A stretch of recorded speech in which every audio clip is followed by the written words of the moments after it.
மயிலாட், எனது கட்சிக்காரர்கள் போலி பத்திரம் தயாரிக்கவில்லை. வேறொருவர் கொடுத்த போலி பத்திரத்தை தான் வீட்டை வாங்குபவரிடம் கொடுத்திருக்கிறார்கள். எனவே இந்த குற்றத்திற்கும் இவர்களுக்கும் எந்த விதமான சம்பந்தமும் இல்லை.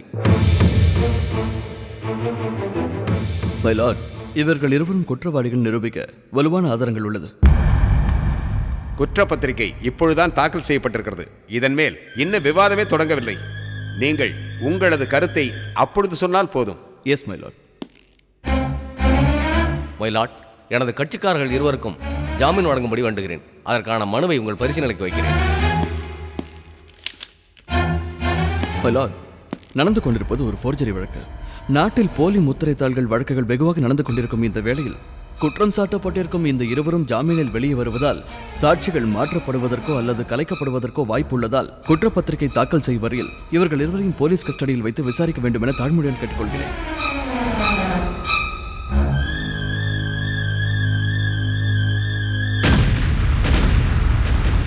இவ்வழக்கில் சம்பந்தப்பட்ட ராஜாவையும் ராமச்சந்திரனையும் 15 நாள் போலீஸ் காவலில் வைத்து விசாரிக்க இந்த நீதிமன்றம் உத்தரவிடுகிறது.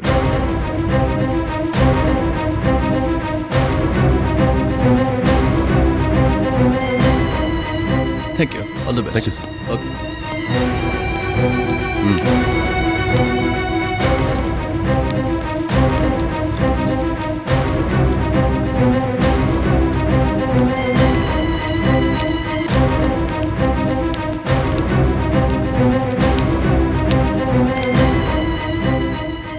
எஸ்கியூஸ் மீ சார், முத்திரத்தாள் வித்ததா சொல்லியிருக்கீங்களே, அதுக்கு ஏதாவது எவிடன்ஸ் சார், இருக்கா? முத்திரத்தாள் மோசடியில உங்களுக்கு தொடர்பு இருக்கா சார்? கண்ணப்பனுக்கும் பார்த்தசாரதிக்கும் இதுல தொடர்பு இருக்கா சார்? சார் சார் சொல்லுங்க சார், ப்ளீஸ் சார். இந்த கேஸ்ல நீங்க என்ன சார் சொல்றீங்க?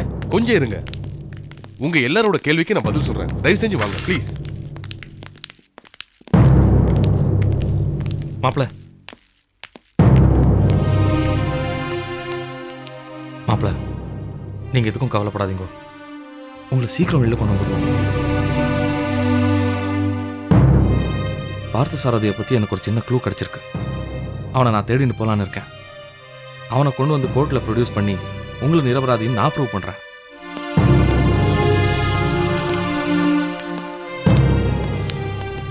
சாரி சார், என்னால் அவங்கள ஜாமீனில் எடுக்க முடியல. பரவாயில்ல சார். ஆனால் அடுத்த தடவை நம்ம கோர்ட்டுக்கு வரும்போது அங்கே உண்மையான குற்றவாளி நிற்பான்.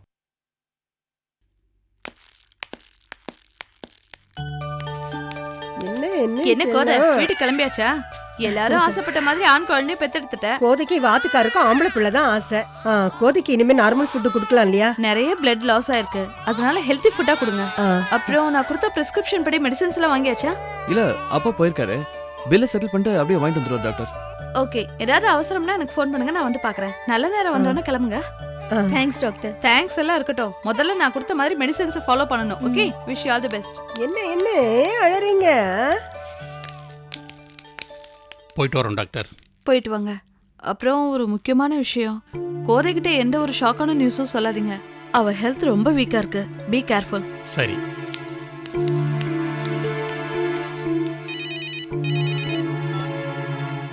ஹலோ. அப்பா. சொல்லுடா. அப்பா, ஒரு பேட் நியூஸ். மாப்பிள்ளைக்கு ஜாமீன் கிடைக்கலப்பா. கிடைக்கலையா? ஆமாப்பா, 15 நாள் ரிமாண்ட் பண்ணியிருக்கா. வெளியில் விட்டால் சாட்சியை கெடுத்துடுவாருன்னு பப்ளிக் ப்ராசிக்யூட்டர் ஆர்கியூ பண்ணி கெடுத்துட்டார்ப்பா. மாப்பிள்ளையை ஜெயிலில் தள்ளிட்டு பேரை நான் ஆற்றுக்கு எடுத்துன்னு போகிறேன். கண்ணப்பா, உனக்கு எம்பேல நடப்பாங்க, என்ன பழிவாங்க. அதை விட்டுட்டு எந்த சம்பந்தம் இல்லாத மாப்பிள்ளையை ஏண்டா அப்படி வத கொட்டுற? அப்பா சொல்லுடா. நீங்கள் கவலைப்படாதீங்கப்பா, நம்ம லாயரை கன்சல்ட் பண்ணி வேறு ஏதாவது வழி இருக்கான்னு பார்ப்போம். சரி கண்ணா, நாங்கள் கோதை அழிச்சு நான் ஆற்றுக்கு போகிறோம், நீ அங்கே வந்து சேரு. சரிப்பா.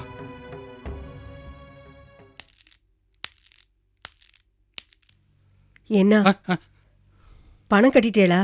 கட்டியாச்சு, நீ கோதையை அழிச்சுன்னு வா, ஆற்றுக்கு புறப்படலாம். இந்த கண்ணை எங்க போனா? நான் தாண்டி அவனை கோர்ட்டுக்கு அனுப்பிச்சிருக்கேன். ஏன்னா ஏதாவது தகவல் தெரிஞ்சதா? ஃபோன் வந்ததா? ஒன்றும் வரல. அப்போ ஜாமீன் கிடைக்கலையா? சும்மா தோணன்னு கேள்வி கேட்டு இங்கேயே நிற்காதடி. போ, கோதையை அழிச்சுன்னு வா, முதல்ல ஆற்றுக்கு போவோம்.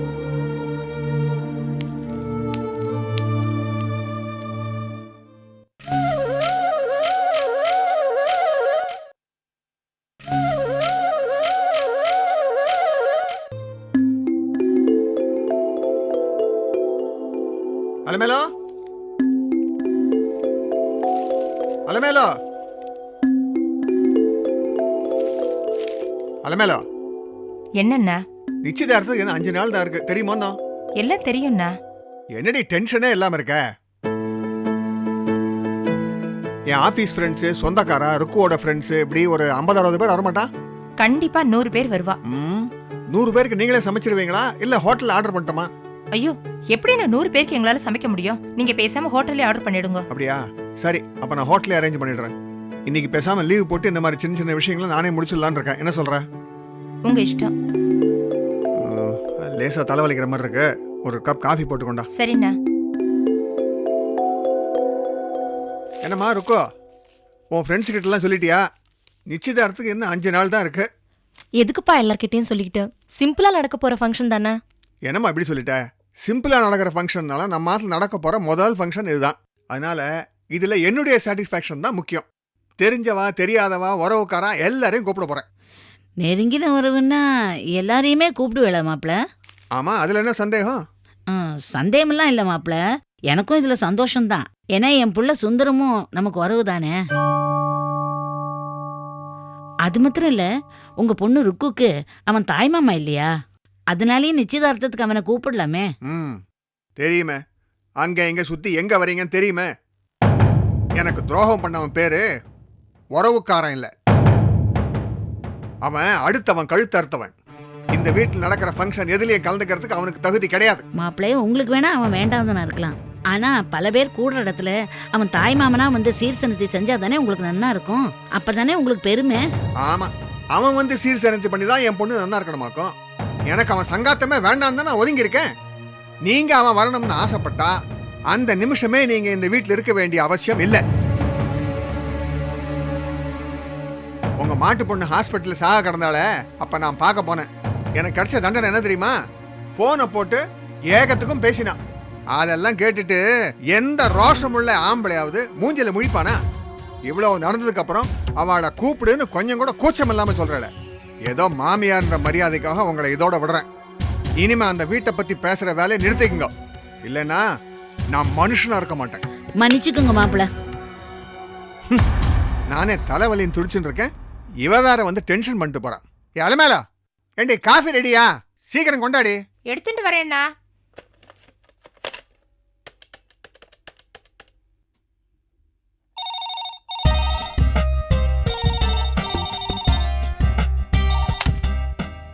ஹலோ. என்ன மாப்பிள, நான் ரங்கநாதன் பேசுறேன். சொல்லுங்க சொல்லுங்க சார். என்ன அரவிந்த், என்ன சார் நின்று இன்னும் 5 நாள் நிச்சயதார்த்தம் முடிய போறது. மாமானே கூப்பிடு. சரி, கூப்பிட்டா போச்சு சார். கூப்பிட்டா போச்சு மாமா. அப்புறம் மாப்பிள, இந்த நிச்சயதார்த்தத்தை நான் எப்படி நடத்துறேன்னு பாருங்க. நீங்க மாப்பிள மாதிரி ஜம்முன்னு வரேள், தட்டை மாத்திட்டு ஜம்முன்னு போறேள். நீங்க ஒரு வேலையும் செய்ய வேண்டாம். என்ன நான் சொல்றது? என்னால நம்பவே முடியல, கேட்கறதுக்கே ரொம்ப சந்தோஷமா இருக்கு. ஆக்சுவலா நீங்க மாமா இல்ல, மகாவிஷ்ணு. சேச்சே, என்ன மாப்பிள பெரிய வார்த்தையெல்லாம் பேசிட்டு? நான் என்ன பெருசா பண்ணிட்டேன்? என் பொண்ணு அவங்களுக்கு கல்யாணம் பண்ணி கொடுக்குறேன்னு சொன்னேன், அதுக்கு போய் இல்ல இல்ல இல்ல இல்ல நான் என் மனசுல பட்டதை சொன்னேன், அவ்வளவுதான். சரி, அதை விடுங்க.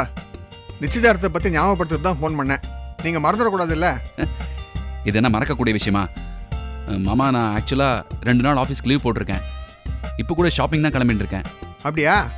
Very good very good. Rukmini இருந்தா கொஞ்சம் கூப்பிடுங்களேன். பக்கத்துல தான் இருக்கா, இருங்க. உங்களோட மாப்பிள்ள பேசணும். ஹலோ. ஹலோ, நான் அரவிந்த் கிருஷ்ணா பேசுறேன். சொல்லுங்க. நீங்க ஃப்ரீயா இருந்தா என்னோட கொஞ்சம் வர முடியுமா? நான் ஷாப்பிங் போலான்னு இருக்கேன். நானா? வேண்டாம் அரவிந்த் சார், நீங்களே போயிட்டு வந்துருங்க. ஐயோ, இதுவும் கூட நம்ம ட்ராமாவில் ஒரு பார்ட்டு தான். இப்போ நீங்கள் வந்தால் ட்ராமா முழுமையாக இருக்கும், பக்காவாக இருக்கும், யாரும் சந்தேகப்பட மாட்டாங்க. ப்ளீஸ் வாங்களேன். சரி, நான் வரேன். தேங்க்யூ.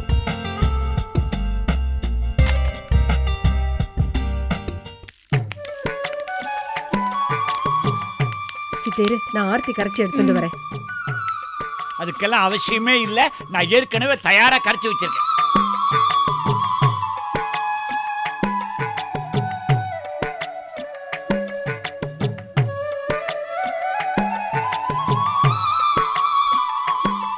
இது கொட்டிட்டு வா.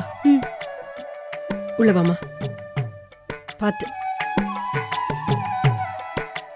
ஸ்ரீ கோதி ரூம் கழிச்சுட்டு போ. வா.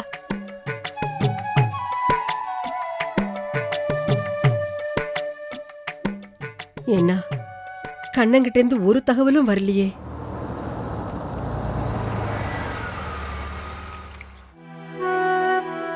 பச்சை உடம்புக்காரி அவ தனியா இருக்கா. போ, அவ பக்கத்தில் இருக்கிறத விட்டுட்டு பயமா இருக்கா அது இது நினைச்சு சொல்லிட்டு உட்காந்துருக்கியே. பத்தோ, என்ன நடக்குமோ அது நடந்து தாண்டி தீரும். கவலைப்படுறதுல அர்த்தமே இல்லை.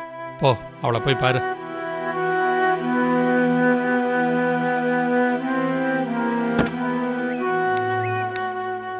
என்னம்மா, கோதையை டிஸ்சார்ஜ் பண்ணி ஆற்று கூட்டின்னு வந்தாச்சா? கூட்டிட்டு வந்தாச்சு. ஆர்த்தி, என்னோட ட்ரெஸ் எல்லாம் ஒரு சூட் கேஸில் பேக் பண்ணி வைக்கிறியா? ஏண்டா, எங்கேயாவது வெளியூர் போறீங்களா? ஆமாம். சரி.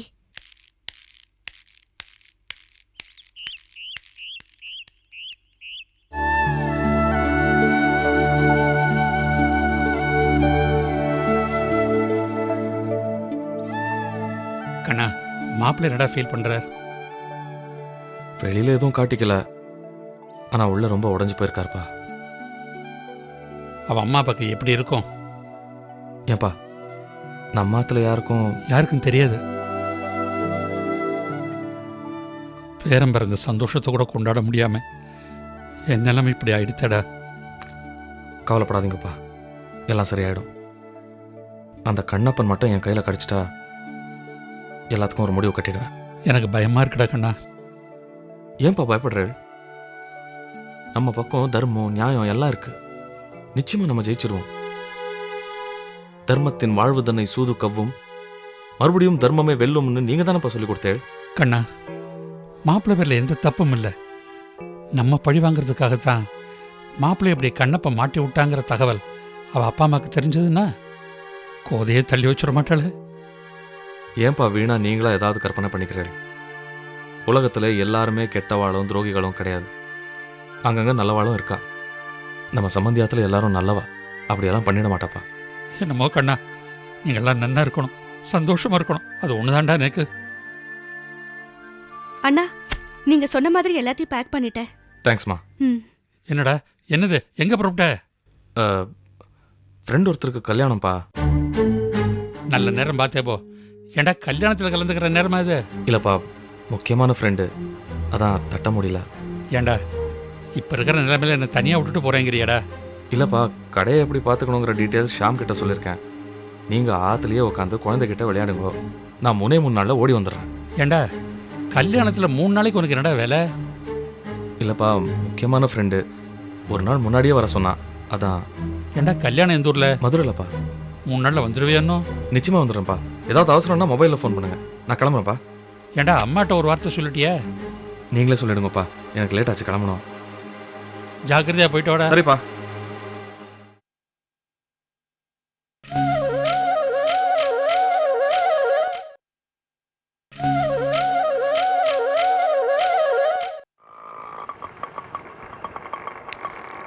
ஒரு நிமிஷம் வெயிட் பண்ணுங்க.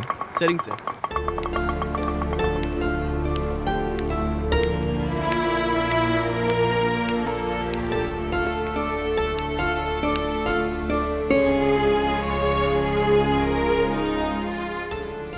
வாப்பா. அட வாப்பா, உட்காரு. உட்காரு.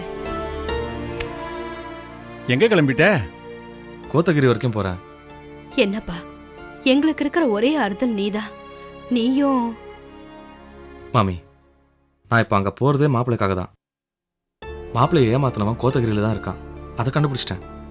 அவனை எப்படியாவது தேடி கண்டுபிடிச்சி கோர்ட்டில் கொண்டு வந்து நிறுத்தினாதான் நடந்தது என்னன்னு தெரிய வரும். அவன் சொல்கிறதுல தான் மாப்பிள்ளையோட விடுதலையே இருக்கு. அவனை எப்படியாவது கண்டுபிடிச்சிடுவேன். தைரியமா இருங்கோ. முடியுமாப்பா? நிச்சயமா முடியும். இந்த விஷயத்த நான் அப்பா அம்மா கிட்ட கூட சொல்லலை. நீங்கள் ரொம்ப பயந்து போயிருப்பீங்கன்னு தான் உங்ககிட்ட சொல்கிறேன்.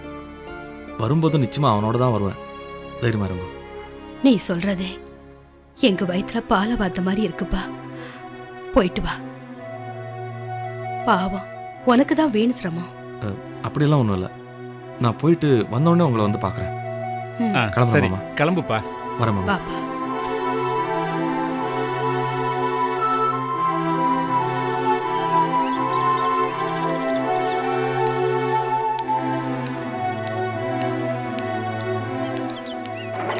ஜாக்கிரதையா போயிட்டு வாப்பா. சரி மாமி. வரேன் மாமி. சரி போயிட்டு வா. போலாம்.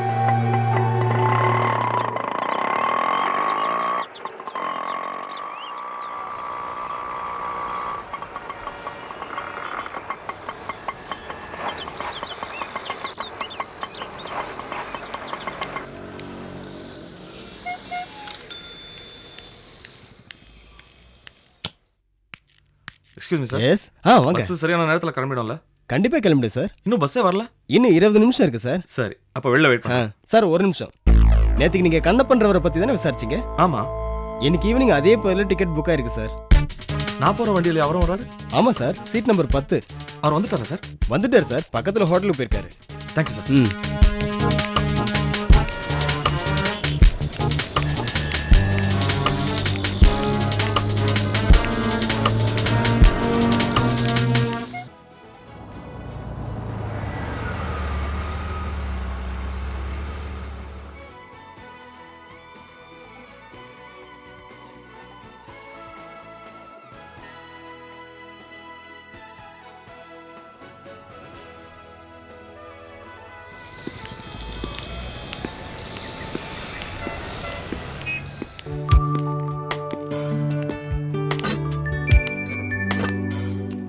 ஸ்நாக்ஸ் ஏதாவது சாப்பிட்றீங்களா? வேண்டாம் பரவாயில்ல sir. 2 sweet line. Okay sir. Aravind sir, எனக்கு என்னமோ ரொம்ப பயமா இருக்கு. ரெஸ்டாரண்ட் தானே வந்திருக்கோம், என்ன பயம்? அதுக்கு இல்ல, நாம விரிச்ச வலையில நாமளே மாட்டிப்போமோங்கிற பயம். விளையாட்டுத்தனமா ஆரம்பிச்ச இந்த டிராமா இப்போ நிச்சயதார்த்தம் வரைக்கும் வந்துச்சு. நல்லது தானே. என்ன சொல்றீங்க? நடக்கிறதெல்லாம் நல்லதுக்கு தான், அதை தான் சொல்கிறேன். எப்படி அரவிந்த் சார் இவ்வளோ கூலா இருக்கீங்க? உங்களுக்கு கொஞ்சம் கூட டென்ஷனே இல்லையா? இருக்கு, கொஞ்சம் இருக்கு.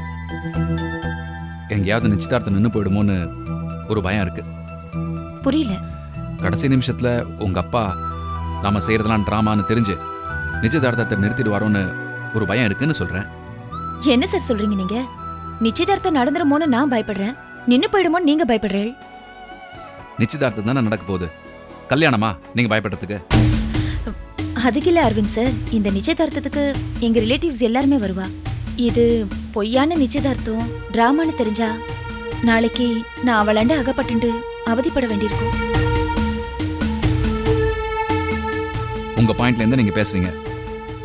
என்னை பற்றி நினச்சி பார்த்தீங்களா? இதெல்லாம் பொய்யன்னு தெரிஞ்சவொடனே நீங்கள் கண்ணனை கல்யாணம் பண்ணிக்கிட்டு போயிடுவீங்க. அதுக்கப்புறம் நான் என்ன செய்வேன்? உங்களை மாதிரி இன்னொருத்தரை தேடி அலையணும். இப்போ ருக்மணி, அடுத்தது பாமா, இன்னும் யாராவது ஒருத்தரோட சேர்த்து வைக்க அலையணும். நான் கேடு கெட்டு போனா என்ன? இதெல்லாம் உங்கள் பிரச்சனை இல்லை.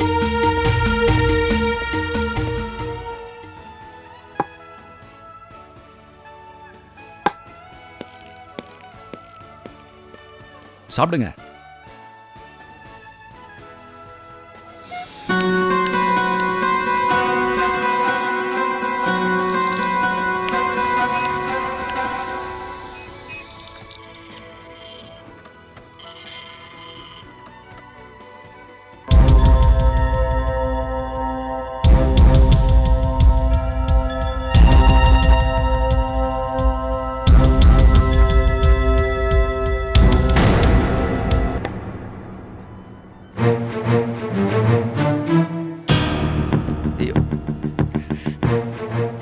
ருக்மணி, என்ன அரவிந்த் சார்? காலையிலேருந்து கண்ணில் ஏதோ உறுத்துது, என்னன்னு தெரியல. ஏதாவது தூசி விழுந்திருக்குமோன்னு நினைக்கிறேன். நீங்கள் பார்க்குறீங்களா? It's all right Aravind sir. எதுக்கு கண்ணை போட்டு கசக்குறீங்க? இப்படி வாங்க வாங்க வாங்க அரவிந்த் சார், நான் என்னன்னு பார்க்குறேன். வாங்க. உங்களுக்கு எதுக்கு சிரமம்? விட்டுருங்க. இதுல எனக்கு என்ன பிரச்சனை? வாங்க.